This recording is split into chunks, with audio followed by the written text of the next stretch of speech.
আপনি মানুন আর নাই মানুন, বাংলাদেশ আওয়ামী লীগের পতনের পেছনে অনলাইনে সবচেয়ে বড় ভূমিকা রেখেছিল সাংবাদিক ইলিয়াস, পিনাকি ভট্টাচার্য, কনক সারোয়াররা। তারা যদি কাউরে ধরে, ভাই মানে এই লোকটার অবস্থা কিন্তু কাহিল হয়, এমনকি দলের অবস্থাও কাহিল হয়। কারণ আমজনতার মধ্যে একটা বিশাল অংশ তাদের ফ্যান ফলোয়ার, পলিটিক্সের বাহিরে গিয়া এই যে ইনফ্লুয়েন্স, এটা যথেষ্ট ভূমিকা রাখে। আমরা ছোটখাটো মানুষ, হয়তো 2-10 জন মানুষ আমাদের কথা ইনফ্লুয়েন্স হন। এখন অবশেষে ছাত্রদের যে রাজনৈতিক দলটা যথেষ্ট বিতর্কিত, কিন্তু আপনি দেখেন এদের বিভিন্ন অ্যাক্টিভিটিজে রাজনৈতিক দলগুলো তাদের স্বার্থে যেমন তাদের মানে সমালোচনা করছে, আবার আমরা যারা আছি আমরাও কিন্তু বিভিন্ন অ্যাক্টিভিটিজে আশা আকাঙ্ক্ষার যে প্রতিফলন, এগুলোর বাহিরে যখন আমরা দেখি যে ইন্টেনশনে ক্ষমতায় থাকা উইদাউট নির্বাচন, দেন তো ঝামেলাটা পাকায়, তাই না? তো শুধুমাত্র কি আমি এরকম ভাবছি, জুলাই আগস্টের পরে এই ছাত্রদের পক্ষে শক্ত অবস্থানে ছিল সাংবাদিক ইলিয়াস।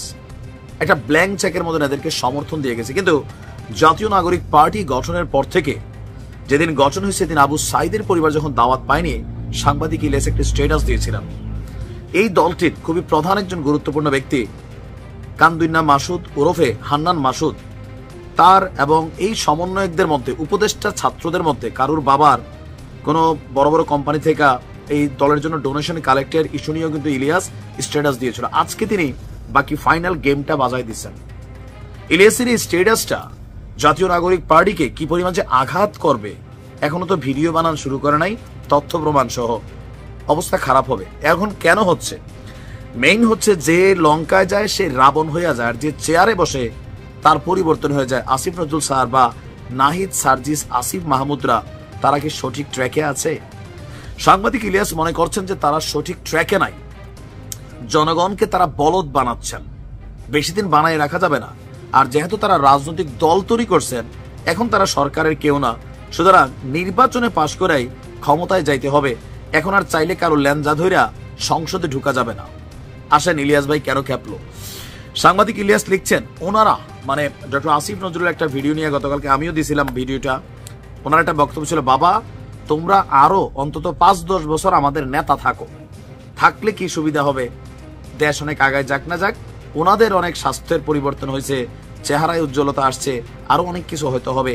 ছাত্ররা চপ্পল পায়ে দেয়, ছেলেরা আজকে ওয়ার্ল্ড ওয়াইড ব্র্যান্ডের জুতো পায়ে দিচ্ছে, আরমানির জ্যাকেট গায়ে দিচ্ছে, সব কিন্তু আমার আপনার টাকা, তাদের কামাই না।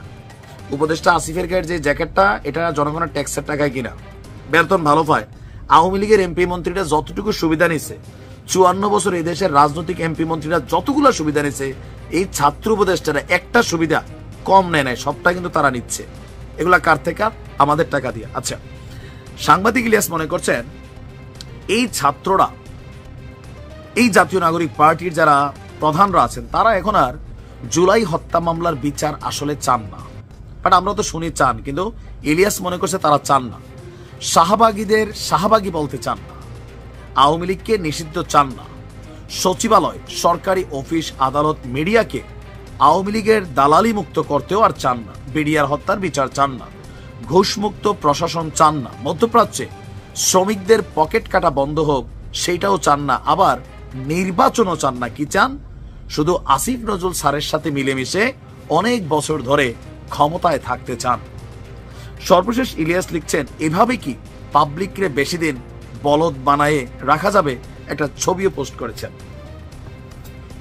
বাট ইলিয়াস ভাই যেই বক্তব্যটা লিখছেন, এখানে অনেক কিছুই কিন্তু আমরা দেখি তারা মুখে বলে, অন্তরে চায় কিনা। আমাদের রাজনীতিতে একটা কমন জিনিস আছে কি, পাবলিক ইন্টারেস্ট, এই ইস্যুটা নিয়ে সবাই কথা বলে। যেমন ধরেন আসিয়া সার্জিস কেন বিতর্কিত হইলো? এই আসিয়া যখন সিএমএইচ এর চিকিৎসাধীন ছিল, তার বাসা থেকে 10 মিনিটের রাস্তা, সে দেখতে যায় নাই, কিন্তু যখন হেলিকপ্টারে চড়ে জানাজা যাওয়ার সুযোগ হলো, ওইখানে গেল আসলো। এটা নিয়ে সে সমালোচিত হয়েছে, তাই না? আবার ধৈর্য হারাইয়া পাবলিকরে বলছে এক স্ট্যান্ডার্ডে থাকেন, ডাবল স্ট্যান্ডার্ডে কেন যাচ্ছেন? হ্যাঁ, ফুটেজগুলো বলেন, না গেলেও এটা বলেন সেটা বলেন। এই বিষয়গুলো মানুষের কাছে ফোকাস হয়ে যাচ্ছে। বিশেষ করে শুরু হয়েছে বন্যার টাকা দিয়া ঘটনা, এরপরে দলের এই যে ফান্ডিং, এত জৌলুস, এগুলো মানুষের মধ্যে একটা প্রশ্ন ক্রিয়েট করে ফেলছে। আবার দেখেন নতুন রাজনৈতিক দল আর একটা নামতেছে ছাত্রদের মধ্য থেকেই। কেন? কেউ খাবে তো কেউ খাবে না, তা হবে না, তা হবে না। এগুলো কিন্তু আস্তে আস্তে মানুষের সামনে আসতেছে। এই দেশে রাজনীতি করা বড় কঠিন জিনিস, আপনাকে ধরাছোঁয়ার বাহিরে থাকতে হবে। কিন্তু আদৌ কি হচ্ছে? এই দলটার যিনি প্রধান নাহিদ, তিনি বিএনপিকেও ঘাটেন, জামাতরেও ঘাটেন, কপচান, আওয়ামী লীগের তো কপচাচ্ছেনই। তা আপনি তিনটা দলে যদি কপচাই ফেলেন, আপনার অনুসারী এদেশে কোত্থেকে আসবে? ভিপিনুরও কপচান, জাতীয় পার্টিরও কপচান। তো সব কপচানোর মধ্যে দিয়ে আপনারা যারা আসছেন, আপনারা কতটুকু পরিচ্ছন্ন হবেন? এই 7 মাসে মানুষের মধ্যে একটা ধারণা তৈরি হয়ে যাচ্ছে। শুধরাতে হবে নিজেদের ভুলগুলো, না হলে আগামী দিনে রাষ্ট্র ক্ষমতা তো দূরের কথা, ডক্টর ইউনূস সরকারের পতন হলে আজকে যেমন আওয়ামী লীগের বাত্তি দিয়ে খুঁজে পাওয়া যাচ্ছে না, আপনাদের অনেকেই কিন্তু পাওয়া যাবে না। এটাই বাস্তবতা। ভিডিওগুলো থাকবে আওয়ামী লীগের ব্যাপারে 100টা ভিডিও আছে আমার চ্যানেলে, 100-র উপরে, আর বেশি হবে। বিভিন্ন মন্ত্রী এমপিদের, সংসদে মমতাজদের, এর বাহিরে বঙ্গবন্ধুর ভাস্কর্য ইস্যু, প্রত্যেকটা জিনিস বলছি যে খুব খারাপ পরিণতি আনবে ডাইকা। মুরাদ ইস্যুতেও আনছে কিনা, আনছে। তখন কিন্তু কথা শোনা তো দূরের কথা, আর দেশে আয় প্রশাসন ব্যবহার করে হয়রানি করছে আমাকে, বাড়ি ঘরে পুলিশ পাঠাইছে। কেন ভাই? আপনাদেরকে সতর্ক করছিলাম। এই যে ছাত্রলীগ বা অন্যরা যারা আজকে বলেন ভাই একটু কথাটা বলেন, আমি তো এগুলোই বলতাম যে আপনারা যেগুলো করতেছেন ভুল করতেছেন। বাট ক্ষমতায় যখন থাকে, শরীরে চর্বি থাকে, কেউ কোনো সমালোচনা করলে তারে বাটাম দেওয়ার জন্য যতগুলো সম্ভাব্য ক্ষমতা বা সুযোগ হাতে আছে সবটাই কিন্তু ব্যবহার করে প্রত্যেকটা সরকার। আমরাই যে এখন সমালোচনা করছি, এখনো দালাল ডাকাড্ডু শুরু হয়ে গেছে, ফেসিস্টের দোষর, এটা সেটা কেন বলতেছি? কারণ আপনার পরিণতিরও কি হবে আমরা কিন্তু দূর থেকে বুঝতেছি, আপনি এখন বুঝবেন না।